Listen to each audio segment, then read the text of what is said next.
बिस्मिल्लाहिर्रहमानिर्रहीम, अस्सलाम वालेकुम। कैसे हैं मेरे प्यारे बहन भाइयों। आज हम बनाएंगे जी मज़ेदार से आलू। घर में पड़ी हुई चीज़ें आलू ब्रेड कॉर्नफ्लोर से हम मज़ेदार से स्नैक्स बनाएंगे। लो जी, आलू को बॉईल कर लिया, उसमें प्याज सब्ज़ मिर्च और हमने डाली है ब्रेड क्रम्स और कॉर्नफ्लोर कोटिंग के लिए। और बहुत ही कम मसाला डालेंगे क्योंकि हमारे बच्चे भी खाएंगे और हम खुद भी खाएंगे। तड़ा मिर्च है, अजवाइन है 2 से 3 चुटकी और नमक है जी। ये डाल के हमने इसका एक ये देखें एक रोटी टाइप चौरस सी हमने बना ली है, लेयर कर लिया। अब हम इसकी कटिंग कर लेंगे।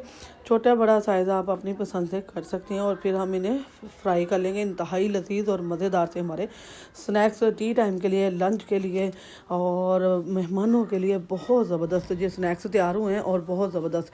तो हमने फ्राई कर लिया जी। जब बस हम पके हुए चीज़ें हैं, हमने गोल्डन सिर्फ इनको कलर करना है। जहाँ अल्हम्दुलिल्लाह जी हमारे स्नैक्स तैयार हो चुके हैं, इंतहाई लजीज मज़ेदार, ऊपर से क्रंची अंदर से सॉफ्ट और जूसी, बहुत मज़े के। दुआओं में याद रखना है। अल्लाह हाफिज़।